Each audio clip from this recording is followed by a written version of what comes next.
Allah is not just the object of worship, He's the object of devotion. He's the object of fulfilling love. Like the love that doesn't leave you in pain, that love doesn't leave you wanting more. How many romantic poetries, ghazal, qasida, shi'r, about your love is only pain, but since it's you, I'll accept the pain. I love how it hurts and all that stuff. Because love is always associated with some kind of pain.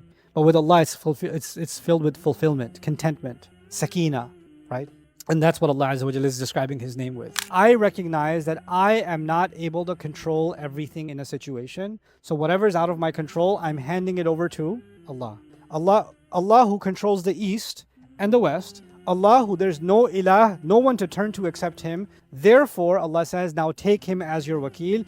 Everything that is out of your control, leave it to Him. Your sabh is in your control. Your standing in the night is in your control, isn't it? But there are things, Allah is now by saying, فَاتَّخِذُوا وَكِيلًا, Allah is actually saying there are other things that are completely out of your control. How will someone react to the da'wah of the Prophet ﷺ? Is that in his control? No. Will someone become violent with him? Will someone accept and then reject later? Or someone reject and accept later? None of that is under his control. The thing that's being taught, the first lesson that's being taught in Tawakkul to Allah is that human beings can never control other human beings. And we can never control anybody else's hearts or their minds. Accept that fact. Then we get to the next ayah. Rabbul Mashriqi wal Maghribi. La ilaha illa huwa fattakhidhu. The master of the east. Allah just mentioned night and day, right? Remember Allah at night? In the daytime you have all kinds of sabh. Remember Allah and cut yourself off. And by the way, cutting yourself off even in the day, one part of that. Now Allah will actually put that to the test. There's going to be these two ayat, 8 and 9, are the lesson, and then the test, whether you have really learned that lesson, is going to be 10 and 11. So it's, how you have theory and practical in science? You study the scientific theory and then you study the practical. So 8 and 9 are kind of the theory. And then 10 and 11 are going to be the first practical. Like, did you really embody these? Here's how you know.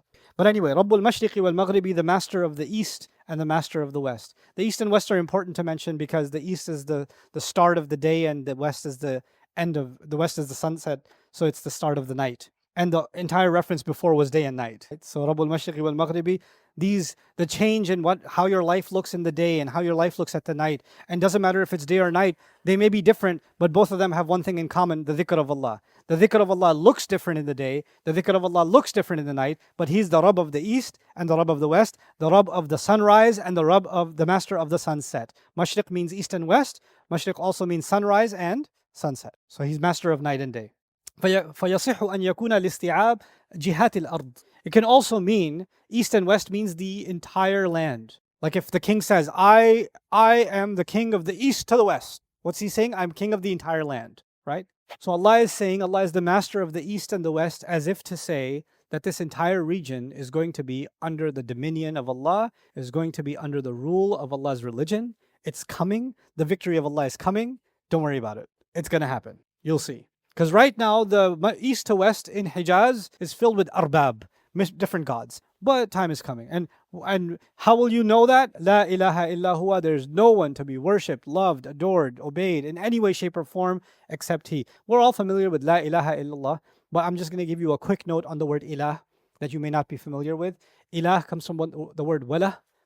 And wala actually means an object of intense love. An object of intense love. And a kind of love, when you have it, you don't feel the need for anything. When a love is fully self-sufficient, it's actually called wala or wuluh in Arabic. And from it, we get the idea of the ilah or the ma'luh also in some readings of this word. And that suggests that Allah is not just the object of worship, He's the object of devotion. He's the object of fulfilling love. Like the love that doesn't leave you in pain, that love doesn't leave you wanting. How many romantic poetries, ghazal, qasida, shi'r, about your love is only pain, but since it's you, I'll accept the pain. I love how it hurts and all that stuff. Because love is always associated with some kind of pain. But with Allah, it's filled with fulfillment, contentment, sakina.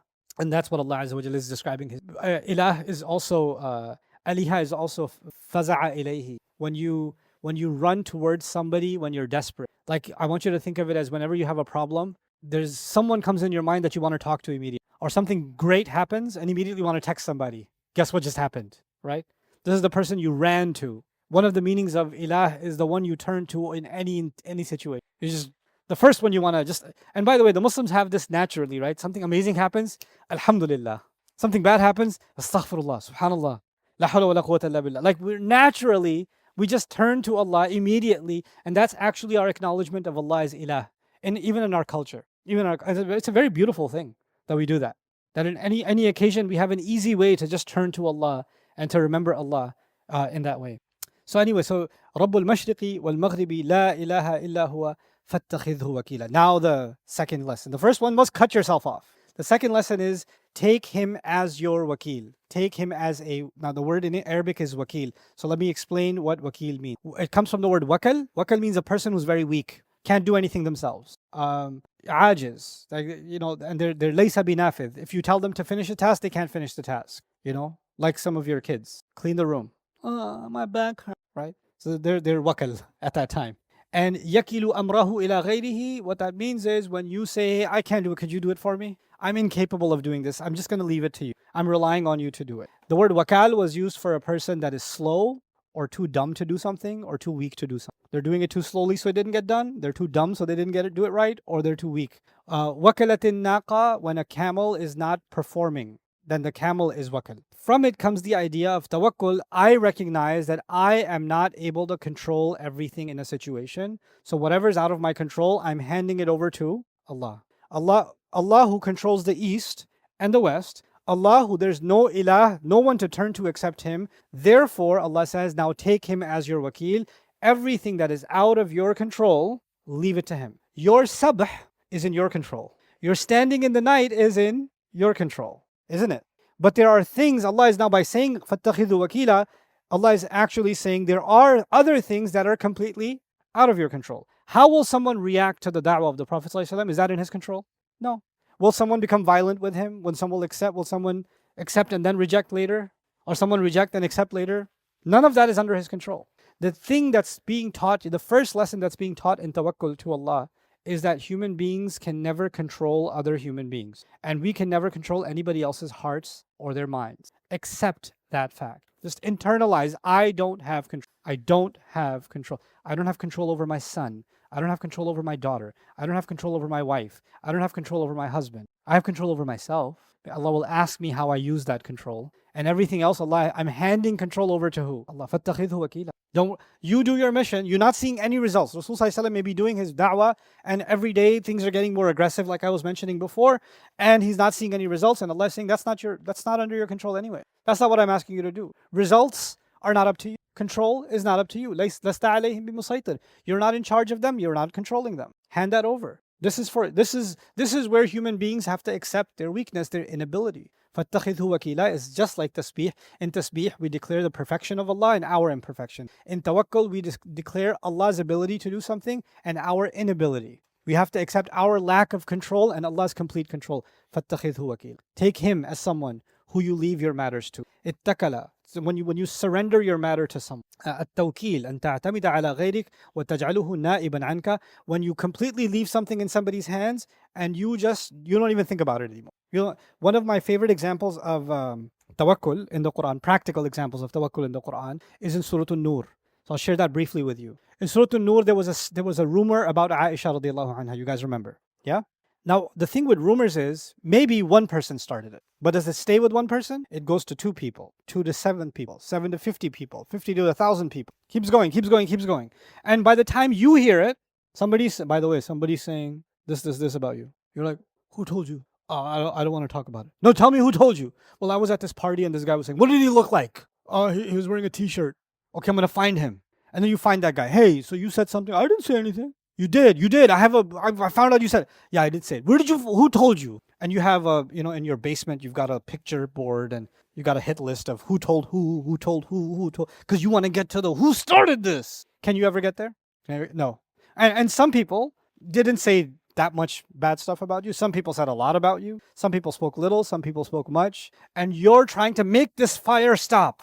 And the only way you'll make it stop is you're going to go after everyone who said something. You're going to screenshot everybody, right? And collect names. And have a hit list, right?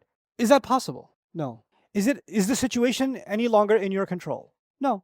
It's not in your control. What does Allah say? لِكُلِّ امْرِئٍ مِّنْهُمْ مَا اكْتَسَبَ مِنَ الْإِثْمِ. The ones who started this rumor, every one of them will get however much sin they did from this. Some people said a lot, some people said a little. Some people just sat there and listened and said, oh, really? And the people who said, oh, really? They got a little bit sin too. Other people, really, tell me more. They got a little bit more sin. The guy who started the whole thing, وَالَّذِي تَوَلَّى كِبْرَهُ, the one who started the whole thing, he's going to get the biggest. But did Allah say, this is the guy who's getting the biggest? This one's going to get 97%. This one's going to get 50%. This one's going to get 5%. Did Allah tell the believers who did what? No. Basically, Allah is telling us, leave that to, leave it alone. That's not for you. That's tawakkul. The word tawakkul is not used in that ayah, but tawakkul is being taught in that ayah, practically, right? And this is the concept we have to understand. There's the theory, I trust in Allah, I rely on Allah. And people say these things easily, but when it's put to the test, they don't want to lose control. They want to hold on to that control. So, la ilaha illa huwa fattakhidhu wakila. Now, Ibn Ashur on this. وَمِنْ أَهَمِّ التَّفْوِيضِ أَمْرُ الْإِنْتِصَارِ لِمَنْ تَوَكَّلَ عَلَيْهِ. And one of the most important aspects of really leaving things to Allah is when someone hurts you and you want to see them in pain. Like you want to see them pay the price for hurting you, right? Because this is one of the most common questions I get. Ustad, how come bad people are still happy? Why are you stalking them on Instagram? This person hurt my feelings, and look at the picture they just posted of themselves. It burns us. How come Allah lets them be happy even though they're terrible people?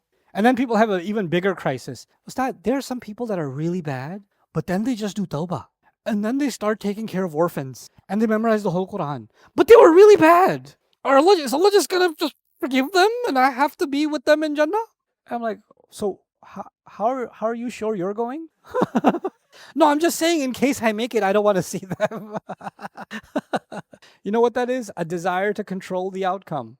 A desire, if you say Allah is more fair than my concept of fairness, Allah is more wise than my concept of wisdom, Allah knows my feelings better than I even know my feelings, Allah cares for my heart more than I care for my heart, then it's easier for me to let Allah handle that without Allah explaining it to me. Allah will do it.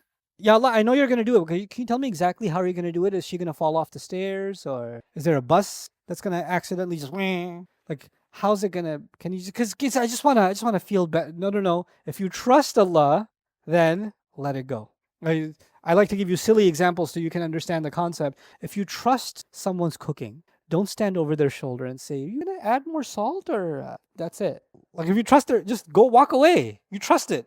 If you're trusting Allah with something, then no longer concern yourself. It's in someone's control who will handle this better than anybody else could handle it. Then you should be completely content. Now you're not worried about who said what, who's doing this. Is Allah going to do justice with these people or those people or those people? No. Am حَسِبَ الَّذِينَ يَعْمَلُونَ السَّيِّئَاتِ أَنْ يَسْبِقُونَ سَاءَ مَا يَحْكُمُونَ. Are people who thinking they did wrong, you think they got away from us? What a terrible decision they made. So he's saying one of the biggest aspects of tawakkul in Allah is letting it go, letting the need for revenge or vengeance or justice go. فَإِنَّ النَّبِي صلى الله عليه وسلم لما بلغ قول المشركين فيه اختم لذلك. When Rasul صلى الله عليه وسلم heard what the mushrikeen were saying about him, he's a liar, he's a poet, he's a magician, he's a kahin. When he heard these things, it upset him. وَقَدْ رُوِيَ أَنَّ ذَلِكَ سبب تزمله من موجدة الحزن.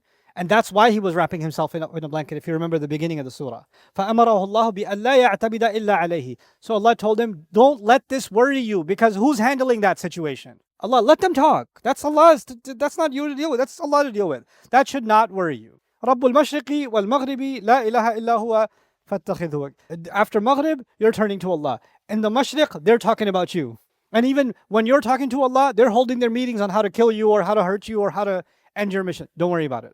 Don't worry, that's not your concern. وَهَذَا تَكَفُّلٌ بِالنَّصْرِ وَلِذَلِكَ عُقِّبَ بِقَوْلِهِ وَاصْبِرْ عَلَى مَا يَقُولُ. So which is then leading us to the practical next. I'm going to skip. But one thing I will show you though. In this ayah we see La ilaha illa huwa, which is a statement of our declaration of worship of Allah. Everybody knows that. And immediately after it's followed by فَاتَّخِذْهُ وَكِيلًا. Other places in the Quran. فَاعْبُدْهُ وَتَوَكَّلْ عَلَيْهِ. Worship Him and rely on Him. Even in the Fatiha, إِيَّاكَ نَعْبُدُ is about worship. إِيَّاكَ نَسْتَعِينَ, seeking His help, is about tawakkul, isn't it? So what are we learning? The first element of worship. Once you enter into the worship of Allah, one of the first manifestations that I've truly entered into the worship of Allah, is I learned to let some things be handled by Allah that are out of my control, and I just say, I completely have trust in Him. He's the only one. Allah al-Musta'an. That's it. It's good enough for me. Hey guys, you just watched a small clip of me explaining the Quran in depth as part of the Deeper Look series. Studying the Quran in depth can seem like a really intimidating thing that's only meant for scholars. Our job at Bayyinah is deeper study of the Quran, accessible and easy for all of you. So take us up on that challenge. Join us for this study, the Deeper Look of the Quran, for this surah and many other surahs on BayyinahTV.com under the Deeper Look section.